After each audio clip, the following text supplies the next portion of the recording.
Close your eyes and picture a world where Rome never fell. No dark ages, no fractured kingdoms, no medieval feudal lords squabbling over muddy fields. Instead, gleaming marble highways stretch from Londinium to Damascus. Monorails hum above aqueducts that still carry fresh water to every city. Legal arguments echo through high-tech forums, broadcast live to millions of citizens, and the language spoken in science labs, senate halls, and space stations. Latin. The Colosseum is no longer an arena for blood, but for global debates, esports tournaments, and symphonic concerts.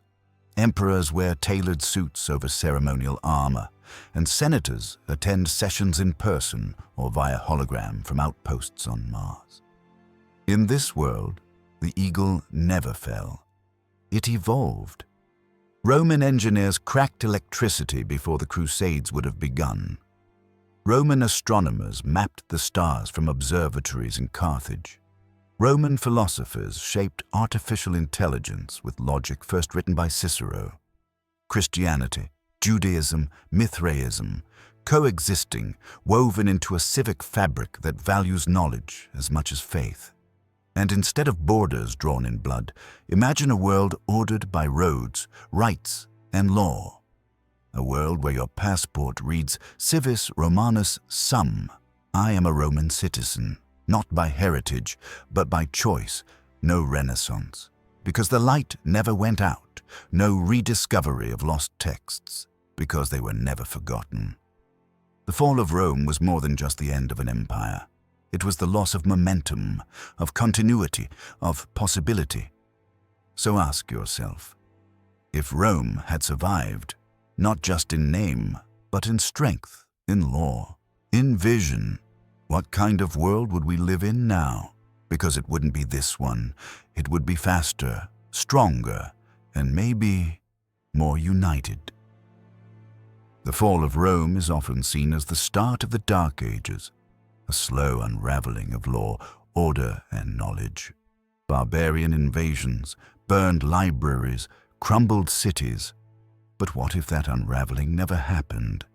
What if the Roman Empire endured, adapted, innovated, evolved? Could it have reached the moon? Could democracy have coexisted with emperors? Would the internet run on Latin script and Roman law?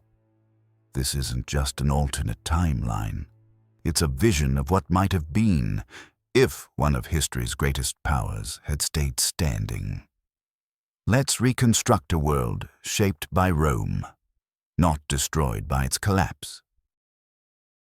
A different political world. In our world, the Roman Empire fractured under internal corruption, invasions, and economic strain. But imagine if those cracks were healed by reform, resilience, or sheer military might. The Roman Senate might still exist, restructured but functioning. Emperors could rule like modern presidents, elected, accountable, symbolic, and strategic. Provincial governors, instead of breaking away, might have evolved into something like state governors, connected by imperial networks, loyal to a central authority. The legal system would be deeply codified. Imagine global courts running on Roman jurisprudence, precedents in Latin, justice rooted in ancient principles. And borders? Forget patchy nations. Picture continental districts like Hispania Magna or Gallic Union, not Europe fragmented, but Rome unified. Religious diversity. After Christianity became state religion, tolerance grew slowly. A surviving Rome might have embraced pluralism earlier, balancing state cults, science, and personal belief in one evolving spiritual framework. The government wouldn't be perfect, but it would be old, refined, and, above all, stable. Technological acceleration. The Roman Empire was already ahead of its time. Roads, aqueducts, central heating, even concrete that lasts millennia. So what if that innovation never stalled? With a continuous empire, Technological development might have accelerated by centuries. Steam power could have emerged in the 9th century, electricity by the 11th, computing in the 1500s. Roman infrastructure would span continents. Mass transit systems like maglev trains between Londinium and Roma. Subterranean cities powered by geothermal energy from the Alps. Engineers would wear togas, or maybe sleek Roman uniforms, with AI-driven surveying tools built into their tunics. Architecture? Not Gothic cathedrals, but sprawling marble tech campuses with glass domes, aqueduct-powered greenhouses, and temples converted into data centers. And medicine? Roman doctors understood surgery, dental care, and even prosthetics. With uninterrupted development, they might have discovered antibiotics by 1000 AD, mRNA tech by 1500. In short, Rome would have been Silicon Valley, 1,000 years early. Culture, identity, and daily life. What does it mean to be Roman in the 21st century? For one, identity wouldn't be national. It would be imperial. People in Germania, Africa, Syria, Britannia, all Roman citizens, still speaking their local tongues but educated in Latin, still proud of their traditions, but loyal to the eagle. Citizens would wear modern adaptations of togas and tunics. Public life would revolve around forums, part shopping mall, part town square, part social media hub.